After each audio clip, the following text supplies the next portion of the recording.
Hello students, welcome to our channel science কামা। এখন তোমাদের ক্লাস 10 তথা মাধ্যমিকের ভৌত বিজ্ঞানের রায় ও মার্টিন প্রশ্ন বিচিত্রা 2025 এখানে তোমাদের যে সাজেশনটা দেওয়া হয়েছে ভলিউম 2 এ, এই সাজেশনে তোমাদের যে প্রথম অধ্যায়ের দ্বিতীয় পাঠ শক্তির যথাযথ ব্যবহার, এই শক্তির যথাযথ ব্যবহার পেজ নাম্বার তোমাদের হচ্ছে 771। এইখানে তোমাদের যে অতি সংক্ষিপ্ত উত্তরধর্মী প্রশ্ন অর্থাৎ 1 নম্বরে যে কোশ্চেনগুলো আছে, সত্য মিথ্যা আছে, শূন্যস্থান পূরণ আছে, তার সমস্ত এই ভিডিওটিতে উত্তর দেওয়া হবে। তো এমসিকিউ অলরেডি তোমাদের অ্যান্সার দেওয়া আছে, কোশ্চেন সেটাই মানে বইয়ের মধ্যেই দেওয়া আছে, ওই জন্য এটা দিচ্ছি না। তো শর্ট কোশ্চেনগুলো একটু দিয়ে দিচ্ছি, তো দেখে নাও অতি সংক্ষিপ্ত উত্তরধর্মী প্রশ্ন। আর হ্যাঁ, তোমরা যদি চ্যানেলটিতে নতুন হয়ে থাকো, এইভাবে সমস্ত ভিডিওগুলি পাওয়ার জন্য তোমরা অবশ্যই চ্যানেলটিকে সাবস্ক্রাইব করে রাখতে পারো। তো দেখে নাও, এর দাগ অর্থাৎ একটি বাক্যে উত্তর দাও এক একটা। জীবাশ্ম জ্বালানির বিকল্প একটি জ্বালানির নাম উল্লেখ করো। তো অ্যান্সারটা হবে বিকল্প জ্বালানি হবে কিনা বায়োগ্যাস, বায়োফুয়েল ইত্যাদি। এরপর 2 দাগেরটা কোলবেড থেকে কোন জ্বালানি গ্যাস আহরণ করা হয়? তো অ্যান্সার হবে মিথেন। এরপর অথবারটা আগুনে বরফ থেকে কোন জ্বালানি গ্যাস পাওয়া যায়? অ্যান্সার হবে মিথেন। এরপর 3 দাগেরটা একটি শক্তি উৎসের নাম লেখো যেটি স্থিতিশীল বৃদ্ধি ও উন্নয়নের জন্য ব্যবহার করা হয়। অ্যান্সার হবে সৌরশক্তি। এরপরে কোশ্চেন অথবারটা স্থিতিশীল উন্নয়নের জন্য কি ধরনের শক্তির উৎস উপযুক্ত? তো অ্যান্সার লিখবে পরিবেশ বান্ধব অপ্রচলিত শক্তি যেমন সৌরশক্তি। এরপরে কোশ্চেন 4 নম্বর জ্বালানির তাপন মূল্যের একক লেখো। তো অ্যান্সার হবে কিলোজুল পার কেজি। এর সাথে তাপন মূল্যের একক কত? কিলোজুল পার কেজি, বা শুধু জুল পার কেজি লিখলেও চলবে। এরপরে কোশ্চেন 5এরটা বায়োগ্যাসের একটি ব্যবহার উল্লেখ করো। আর বলছে অথবাটা বায়োগ্যাস কি কাজে লাগে? তার মানে একই কোশ্চেন, তাহলে অ্যান্সারটা হবে রান্নার কাজে জ্বালানি হিসেবে বায়োগ্যাস ব্যবহার করা হয়। এরপর 6 দাগের কোশ্চেন কাঠকয়লা, পেট্রোল ও ইথানলের মধ্যে কোনটি জীবাশ্ম জ্বালানি? তো জীবাশ্ম জ্বালানি এখানে হচ্ছে পেট্রোল। এরপর 7 দাগের কোশ্চেন বায়োগ্যাস প্ল্যান্টে যেসব ব্যাকটেরিয়া বায়োমাসকে মিথেন গ্যাসে বিয়োজিত করে তাদেরকে কি বলে? তাদেরকে বলা হয় মিথানোজেনিক ব্যাকটেরিয়া। এরপরের কোশ্চেন কিসের সাহায্যে গোবরের অবাত বিয়োজন ঘটার ফলে বায়োগ্যাস বা জৈব গ্যাস ব্র্যাকেটে গোবর গ্যাস উৎপন্ন হয়? অ্যান্সারটা হবে মিথানোজেনিক ব্যাকটেরিয়া। এরপরে কোশ্চেন 8এরটা প্রাকৃতিক গ্যাসের প্রধান উপাদান কি? তো প্রাকৃতিক গ্যাসের প্রধান উপাদান হলো মিথেন, অথবাটা সিএনজি এর প্রধান উপাদান কি? অ্যান্সার হবে মিথেন। এরপর 9 দাগেরটা এলপিজি এর প্রধান উপাদান কি? অ্যান্সার হবে বিউটেন এবং প্রোপেন। তো শুধু বিউটেন লিখলেও চলবে। এরপর 10 দাগেরটা সৌরকোষে ব্যবহৃত অর্ধপরিবাহীটির নাম কি? অ্যান্সার হবে সিলিকন। এরপর 11 দাগের কোশ্চেন বায়োফুয়েলের কয়েকটি উদাহরণ দাও, একটি তরল ও একটি গ্যাসীয় বায়োফুয়েলের নাম লেখো। তো দেখো বায়োফুয়েল উদাহরণ মানে কঠিন তরল গ্যাস যে কোনো হতে পারে, তো তোমরা এভাবে লিখতে পারো কঠিন বায়োফুয়েল কাঠ, খড় ইত্যাদি, তরল হচ্ছে বায়োডিজেল, গ্যাসীয় বায়োগ্যাস যেমন মিথেন। তো এভাবে কয়েকটা লিখতে পারো। চলে পরে কোশ্চেন কি ছিল জীবাশ্ম জ্বালানির দহনে প্রধানত কোন গ্যাস উৎপন্ন হয়? তো লিখবো কার্বন ডাইঅক্সাইড। এরপর 13 দাগের কোশ্চেন জীবাশ্ম জ্বালানির কার তাপন মূল্য সবচেয়ে বেশি? আচ্ছা সরি, জীবাশ্ম নয়, জ্বালানির মধ্যে কার তাপন মূল্য সবচেয়ে বেশি? এটা লিখবো আমরা অ্যান্সার হাইড্রোজেন। তো চলো এরপরে কোশ্চেন, এরপর 722 পেজ পরের পৃষ্ঠা 14 দাগের কোশ্চেন কয়লা ও ডিজেলের মধ্যে কোনটির তাপন মূল্য বেশি? অ্যান্সার হবে ডিজেল। এর 15 দাগের সিবিএম এর পুরো কথাটি কি? তো অ্যান্সার হবে কোলবেড মিথেন। এরপর 16 দাগের কোশ্চেন সৌরকোষে কোন শক্তিতে রূপান্তরিত হয়? অ্যান্সার হবে সৌরশক্তি থেকে তড়িৎ শক্তি বা বিদ্যুৎ শক্তি। এরপরে কোশ্চেন 17 পরিবেশ দূষণমুক্ত নবীকরণযোগ্য একটি শক্তি উৎসের নাম লেখো, একটি পরিবেশ বান্ধব অপ্রচলিত শক্তির নাম লেখো। তো সৌরশক্তি। দুটো একই কোশ্চেন, একই অ্যান্সার হবে।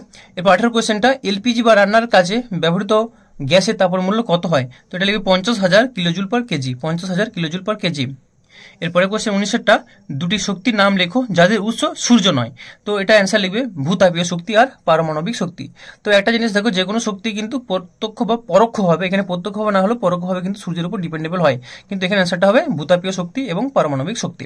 এরপর 20 দাগের কোশ্চেন একটি কঠিন জীবাশ্ম জ্বালানির নাম লেখো, একটি কঠিন জীবাশ্ম জ্বালানির নাম হলো কয়লা। এরপর 21 দাগের কোশ্চেন ক্রমবর্ধমান তাপন মূল্য অনুসারে সাজাও, কি কি আছে? প্রাকৃতিক গ্যাস, এলপিজি, ডিজেল, পেট্রোল। তো ক্রমবর্ধমান ক্রমশ বাড়বে তাপন মূল্য, তাহলে প্রথম সবচেয়ে কম হচ্ছে ডিজেল, ডিজেলের থেকে বেশি পেট্রোল, পেট্রোলের থেকে বেশি প্রাকৃতিক গ্যাস, প্রাকৃতিক গ্যাসের থেকে বেশি হচ্ছে এলপিজি। এটা হচ্ছে ক্রমবর্ধমান।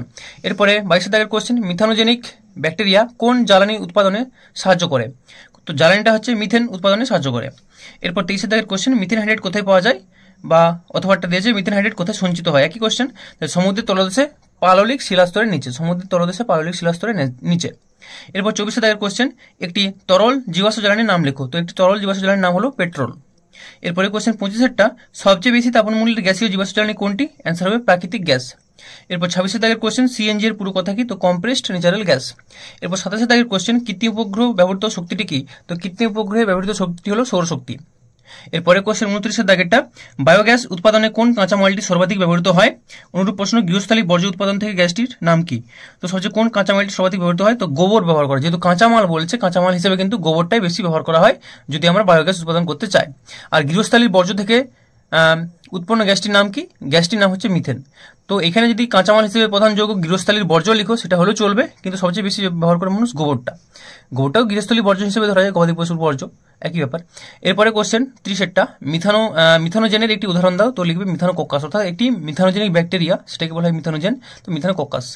এরপর 31 দাগের কোশ্চেন, সৌরকোষ ব্যবহৃত হয় এরূপ একটি যন্ত্রের নাম লিখো। তো সোলার জেনারেটর, সোলার যে কোনো জীবাশ্মের নাম লিখতে পারো।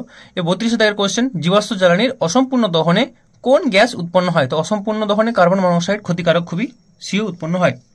33 কোশ্চেন, ফায়ার আইস বা আগুনে বরফের সংকেত লেখো। একই কোশ্চেন, মিথেন হাইড্রেটের সংকেত কি? 4CH4 আর 23H2O।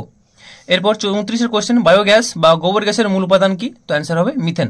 এরপর অথবাটা, মিথানোজেনিক ব্যাকটেরিয়া বিপাক ক্রিয়ার কারণে মূলত কোন গ্যাস উৎপন্ন করে? অ্যান্সার হবে মিথেন।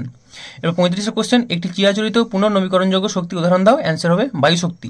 দেখো, চিরাচরিত পুনর্নবীকরণ হচ্ছে বায়ু শক্তি আর বায়োমাস শক্তি, এই দুটোই হবে, বায়ু শক্তি আর বায়োমাস শক্তি। এরপর 36 কোশ্চেন, কোন বিষাক্ত গ্যাস না থাকায় মিথেনকে সুইট গ্যাস বলে? তো এটা অ্যান্সার হবে H2S। এরপর 37 কোশ্চেন, এমন একটি জ্বালানির উদাহরণ দাও যাতে কার্বন নেই অথচ তার তাপমূল্য বেশি হয়। অ্যান্সার হবে হাইড্রোজেন। এরপর 38 কোশ্চেন, ভূতাপীয় শক্তির প্রধান উৎস কি? তো লিখবো পৃথিবীর অভ্যন্তরীণ তাপ বা তরল ম্যাগমা, ব্যাকেটে তরল ম্যাগমা লিখলে চলবে। এরপর 39 কোশ্চেন, মিথেন হাইড্রেট নিজ আয়তনের কত গুণ মিথেন গ্যাস উৎপন্ন করতে পারে? অ্যান্সার 164 গুণ। চলো এরপর দেখে নাও শূন্যস্থান পূরণগুলো। তো একের দাগেরটা, মিথেনের তাপমূল্য পেট্রোল অপেক্ষা কি হবে? না অবশ্যই বেশি। তারপরে মিথেন হাইড্রেট এক প্রকার কঠিন কি? না কেরাসাকার যৌগ। 3 কোশ্চেন, বায়োমাসের অন্তর্নিহিত শক্তিটি কি? অন্তর্নিহিত শক্তিটি হলো সৌরশক্তি। এবার 4 বর্জ্য পদার্থ বিয়োজনে ড্যাশ গ্যাস নির্গত হয়? তো এটা হবে মিথেন গ্যাস নির্গত হয়। এরপর অথবাটা, বায়োগ্যাস প্ল্যান্টে ড্যাশ গ্যাস উৎপন্ন হয়ে থাকে? মিথেন গ্যাস উৎপন্ন হয়ে থাকে। 5 কোশ্চেন, বায়োমাসের একটি উদাহরণ কি? না কাঠ, কঠিন এটা বায়োমাসের উদাহরণ। কার্বনবিহীন একটি জ্বালানির নাম কি? না হাইড্রোজেন। উষ্ণ প্রস্রবণ এর প্রধান উৎস কি? না পৃথিবীর অভ্যন্তরীণ তাপ বা তরল ম্যাগমা। এরপর 8 কোশ্চেন, গ্যাসোলিনের সঙ্গে 23% ইথানল মিশিয়ে ড্যাশ উৎপাদন করা হয়? তো এটা হবে পাওয়ার অ্যালকোহল বা গ্যাসোল উৎপাদন করা হয়, পাওয়ার অ্যালকোহল বা গ্যাসোল। এরপরে সত্য মিথ্যা, সি এর একেরটা, প্রাকৃতিক গ্যাস হলো একটি দূষণবিহীন গ্যাস। তো এটা হবে মিথ্যা।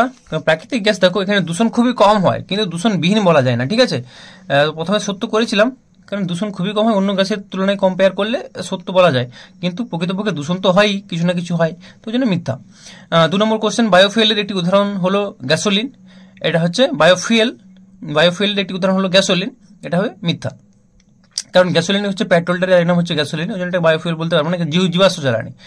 তো ভূত্বকের গভীরে তাপের উৎস হলো তরল ম্যাগমা, সত্য। তো 4 পেট্রোলিয়াম থেকে প্রাপ্ত কঠিন জ্বালানি হলো কোক, এটাও সত্য। তো তোমাদের সমস্ত 1 নম্বর শর্ট কোশ্চেনের উত্তরগুলি দিয়ে দিলাম এই ভিডিওটিতে। এর পরের ভিডিওতে তোমাদের এরপর যে গ্যাসের আচরণটা আছে, গ্যাসের আচরণের 1 নম্বরের কোশ্চেনগুলো তোমাদের দেওয়া হবে। তো তোমরা চ্যানেলটিতে নতুন হয়ে থাকলে এই ধরনের ভিডিওগুলি পাওয়ার জন্য তোমরা অবশ্যই চ্যানেলটিকে সাবস্ক্রাইব করে রাখো। ওকে, সকলে ভালো থেকো, বাই।